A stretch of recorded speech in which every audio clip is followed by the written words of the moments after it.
evening. Thanks for being here. I'm Troy Charles. Here are your top stories. Recently released student opt-out numbers for the two major school boards in town have shown that a significant number of parents aren't comfortable sending their children back to school just yet. Canada's federal health minister and local MP Patty Hajdu weighed in on the discussion and understands parents' uneasiness. I think that concern by a parent is natural and normal to feel in a time like this. I think that for parents, they are in a very difficult position of having to choose between trusting that they can send their child to school and remain healthy versus keeping their child home and possibly harming their education. School plays a really important role for children. It's obviously education first and foremost, but there's socialization, there's all sorts of aspects of education that bring a community together. And so Meanwhile, officials and parents in the province feel the Ford government is doing the bare minimum when it comes to a back-to-school plan for children with disabilities. The Ontario Autism Coalition held an online town hall meeting Friday to discuss the issues these students and families are facing. CTV's Pauline Chan has the details. There are at least 1/3 students with disabilities in Ontario schools today. That's 1 out of every 6 students. The virtual town hall was organized by the Ontario Autism Coalition, led by Coalition President Laura Kirby-McIntosh, visually impaired law professor David Lepofsky, and Robert Latanzio of Arch Disability Law Center. While the Ford government has been working on arrangements to allow students to return to the classroom, the coalition says no plans have been made for students with disabilities. We're dreading the possibility that our schools are not prepared to fully and safely include our students at school. Susan Cosgrove has 3 children on the spectrum, ranging from grade 12 to grade 2. Normally, by this time of the year, we've had meetings and plannings and school visits and things to get us going. So I kind of feel like I'm drifting in rough water. Like many children with autism, her youngest, Phoenix, has sensory issues that make it impossible for him to wear a mask. Should I be answering that robocall? Yes, I'm sending my child back, or no, I can't because I don't know what's going to happen when they get there. The town hall offered a few suggestions to help families with special needs kids. For example, create a student profile of your child to give to their school, highlighting their academic and developmental successes and also the challenges they've faced during these months of remote learning. Depending on your child's disability, they may well have suffered real setbacks in their social interaction. You can find out more on the Ontario Autism Coalition website. Pauline Chan, CTV News. And the ballots are all handed in the election to decide who will become the new leader of the Conservative Party of Canada. Votes had to be submitted as of 5 p.m. Friday, with the winner being announced on Sunday. Leslyn Lewis, Peter MacKay, Aaron O'Toole, and Derek Sloan are the 4 candidates vying to become the successor to Andrew Scheer as the leader of the Conservative Party. MacKay and O'Toole are believed to be the frontrunners for the leadership role. It was a different campaign than in normal years due to the pandemic, with most events being done through Zoom. Derek Parks is a riding captain in the Peter MacKay campaign and says no matter the winner, the focus for the new leader will be on the next election. I think what's going to end up happening is the Conservatives are going to have to develop policy and a platform for the next election. I mean, you know, there's always whispers that it's a minority government, it could fall. We'll have to see. I can't predict that. I'm not in that bubble, so to speak, on where it is. I just know that as Conservatives, we're going to have to develop a platform that's attractive to Canadians and describe where we vision the country moving. The new leader of the Conservative Party will be announced tomorrow at 6 p.m. We'll have more on that on Sunday night's newscast. And a Friday night collision in Kenora has left 1 pedestrian dead. The accident occurred at the intersection of 9th Street North and Artillery Way around 7 p.m. when a man was struck by a pickup truck. The pedestrian was transported to hospital and later pronounced dead. The man's identity is being withheld until next of kin have been notified. The OPP's Forensic Identification Unit and Technical Traffic Collision investigators are assisting with the investigation. Operations returned to somewhat normal this week at Marathon's Peninsula Golf Course after a storm appeared over the community, which produced a lightning bolt that is believed to be the cause of the fire that destroyed the clubhouse earlier this month. These images taken from Environment Canada show the storm, which appeared between 9 p.m. Sunday, August 9th and 3 a.m. Monday, August 10th. They show a large storm come in off of Lake Superior and settle over Marathon before dissipating. During that time period, fire crews were called to the clubhouse at the Peninsula Golf Course, where they found the building fully engulfed in flames. The building has been deemed a total loss, and due to the amount of damage, the actual cause may never be determined. Mayor Rick Dumas says the course has been closed for the cleanup and insurance will cover the cost for a rebuild, which he says will bring it up to modern standards. People are being very patient, and we can't do much about the fact that we lost it.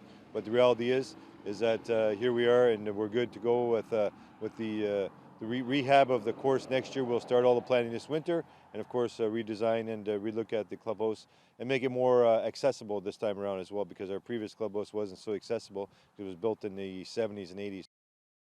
The fire also destroyed several golf carts at the club, which Dumas hopes will be replaced. For the interim, an ATCO trailer will be brought in to act as a temporary clubhouse until the rebuild. There are lessons to be learned from Red Lake 49, which forced the evacuation of the municipality of Red Lake earlier this month, according to the MP who represents the community. On August 10th, an afternoon forest fire grew from 4 hectares to over 400 in a matter of hours. That forced the evacuation of the municipality and packed nearly 4,000 residents onto Highway 105, a single-lane highway, to escape the blaze. Eric Malillo, who represents the Kenora riding, says the incident serves as a reminder of how underserviced the region is for transportation, especially in the more northern remote communities. It's something he hopes can be changed going forward. Considering our remote communities as well, which in many cases have had to be evacuated in the past, where there are in some instances no roads out. Again, there's a lack of infrastructure there, so that's something that we're going to continue to be working with, and I think working with the federal government on, and I think I have a greater emphasis now given this situation. The fire has since been contained, and Malillo adds he is grateful for everyone in the Northwest who opened their doors to evacuees. Members of Terrace Bay's council and municipal staff have started meeting in person once again. This week marked the first time a non-digital meeting was held since March, and as Adam Riley reports, as soon as council got reacquainted, it was straight to business. It was a little bit different, but members of Terrace Bay Council were happy to be back together in the same space for a meeting on Monday. It was the first time since the near beginning of the pandemic where council has met in person, albeit in a different setting. We didn't meet in our regular meeting council chambers. We met in, it was called the old library, so we could have the social distancing. So it was unique that way. And we did have a Zoom available for outside people that wanted to participate or watch the council meeting. Staff and members of council wore masks during the meeting to stay within the mandated mask rules handed down by the district health unit. However, Davis says there is a way around the mask requirement. If we just had council attending, we were informed that we social distance, we wouldn't have to wear face masks. If the public come into the meeting, we'd have to wear face masks. And some of the public comes, so we did have to wear face masks, which I find a little uncomfortable after a little while when you're talking. But we managed and made the meeting happen, and it went fairly well. During the meeting, an update was provided by CAO John Hall regarding some emergency repairs to a 40-year-old culvert on the Beach Road. Davis says the situation worked out very well for the township, as a spare culvert was already available, as well as a contractor. It started collapsing. So we had KGS, which is the engineering group looking after the beach project, look into it.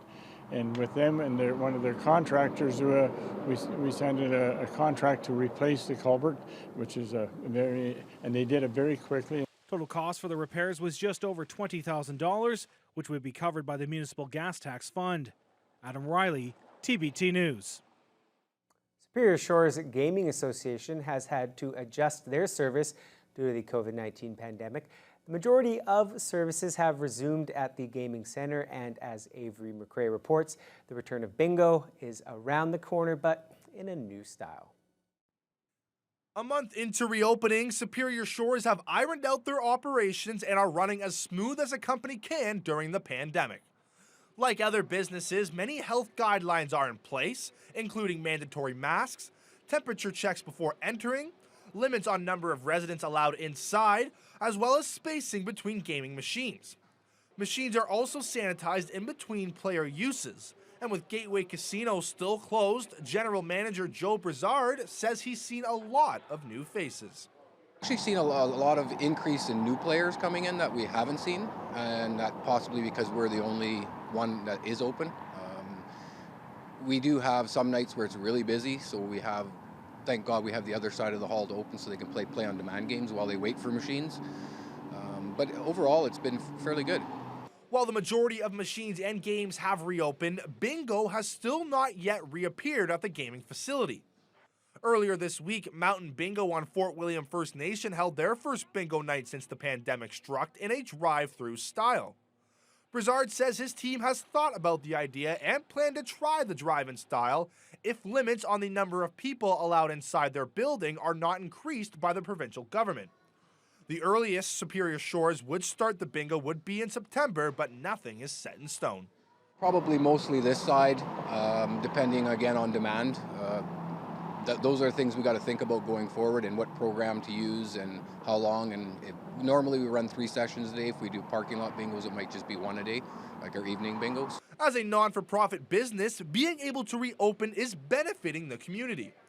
All the money stays in Thunder Bay, and Brizard says the association can start giving back to the charities in the city so they can continue the hard work they have done during the pandemic. Avery McRae, TBT News. Well, Mike, it seems like the Toronto Raptors sure lucked out with the coach that they hired 2 seasons ago. Do you remember when they almost hired Stackhouse? A lot of people were upset about it. Yeah, I wasn't too stoked about Nick Nurse at the beginning, but he showed me. Yeah, and he showed the NBA. We got the details on the big news with Nick Nurse after the break.